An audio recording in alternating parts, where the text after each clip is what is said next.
আমাদের এই ছাত্র ভাইয়ের, আমাদের এই আবু সাহিদের রক্তকে আমরা বারুদ হিসাবে এই রেমিটেন্সকে ব্যবহার করতে হতে পারে আমাদেরকে। সুতরাং সবাই প্রস্তুতি নেন, আমাদের রেমিটেন্স যেন আগামীর বাংলাদেশের মুক্তিতে যেন বারুদ হিসাবে কাজ করে। 57 লক্ষ সৈনিক আজকের মাঠের ন্যায়ের পক্ষের সৈনিক হিসাবে আগামীর বাংলাদেশ মুক্তি আন্দোলনে সবাই অগ্রগামী ভূমিকা পালন করবে বলে আমার বিশ্বাস, এবং আমি সেই যুদ্ধের একজন সৈনিক হয়ে গর্ববোধ করছি।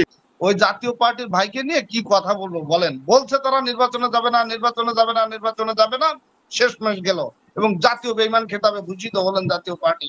সুতরাং জাতীয় পার্টির কাছ থেকে খুব বেশি আশা আমরা করি না, সাধারণ জনগণ করতে পারি না।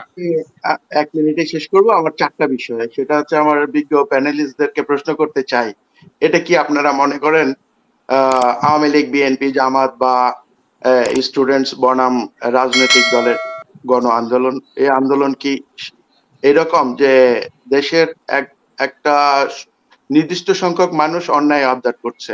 2 নম্বর কথা হচ্ছে আমাদেরকে বুঝতে হবে যে এই সরকারের বা এই দালাল চক্রের যারা বর্তমানে এই ইন্ডিয়ার দালাল, এরা কিন্তু আওয়ামী লীগের দালাল বলা যাবে না, এটা ভুল হবে।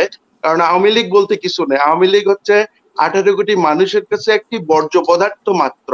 আর এই বর্জ্য পদার্থের প্যাকেটটা আমাদের বাংলাদেশে রেখে ইন্ডিয়ায় যে পয়জন গুলো ছড়াচ্ছে প্রতিনিয়ত, যেসব করোনা ভাইরাসের মতো প্যান্ডেমিক, যেমন এই যে গতকালকে যেটা বানালো গনোরিয়া তদন্ত কমিটি, কার কার গনোরিয়া হয়েছে সেই সব গনোরিয়া আক্রান্ত বাহকদের নিয়ে যে তদন্ত কমিটি বানিয়েছে, এরা আমাদের জাতিকে আরো ধ্বংসের পথে নিয়ে যাবে। তাই আমি বলতে চাই এই যুদ্ধটা কিন্তু আমাদের আজকের কোনো আওয়ামী লীগ, বিএনপি, জামাত, স্টুডেন্টের কোনো বিষয় না।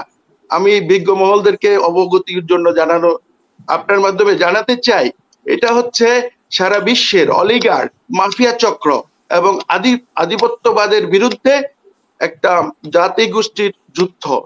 এইভাবে আমাদেরকে নিতে হবে।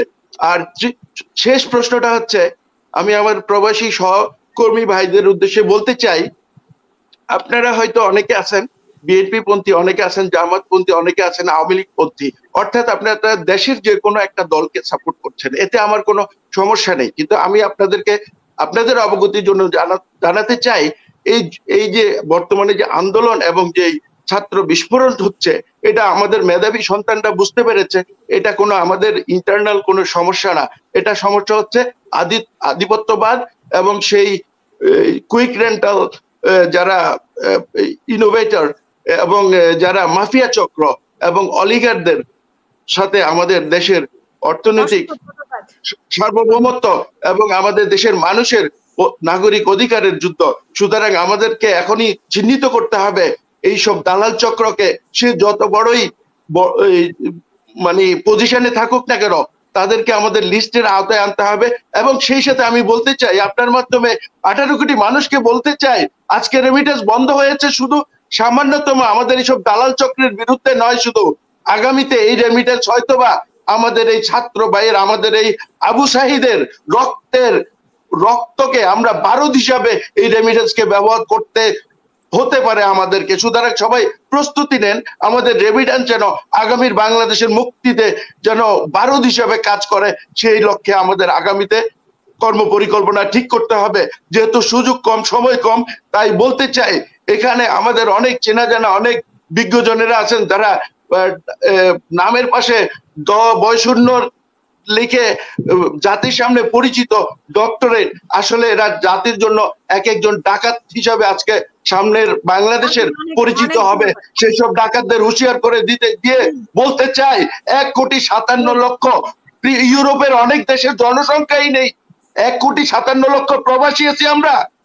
1,57,00,000 ইউরোপের অনেক দেশের জনসংখ্যারও দ্বিগুণ, 3 গুণ।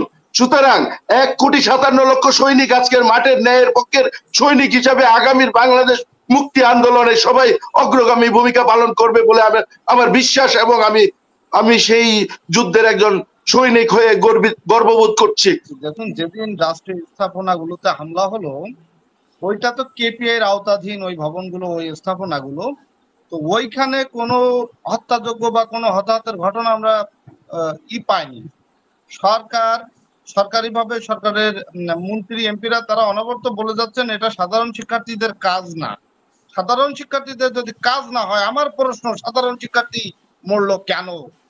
সাধারণ শিক্ষার্থীদের ইনভলভমেন্ট যদি এই নৃশংসতায় না থেকে থাকে, তাদের বুকে কেন গুলি করে হত্যা করা হলো?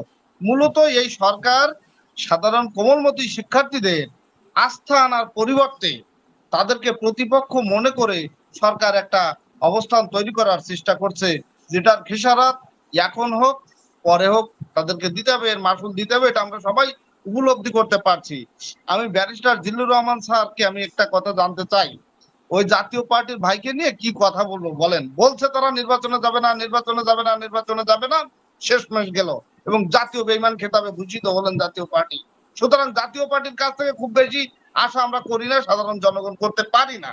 এটা ওই মাহমুদ ভাই নিজেই বুঝতে পারছেন জাতীয় পার্টির বর্তমান অবস্থা। শেষ করবেন প্লিজ। হ্যাঁ, আমি শেষ করতেছি। আমি ব্যারিস্টার জিল্লুর রহমান স্যার প্রবাসে থেকেও এদেশের মানুষের অধিকার প্রতিষ্ঠার লক্ষ্যে যে নিরলস পরিশ্রম করে যাচ্ছেন, স্যালুট স্যার আপনাকে, ওয়ান্স এগেইন স্যালুট। এবং আমরা আপনাকে কথা দিচ্ছি, দেশের মানুষের অধিকার পুনঃপ্রতিষ্ঠিত না হওয়া পর্যন্ত we will continue hour fight ইনশাআল্লাহ। আর একটা কথা, আপনি যে বলছেন যে এটা হবে সেটা হবে, আপনার কথা শুনে অনেক আশা বা অনুপ্রেরণা পাই, কিন্তু বাস্তবতা যে কতটুকু সেই নিরিখে দুটো একটা সেন্টেন্স বা বলে যাবেন।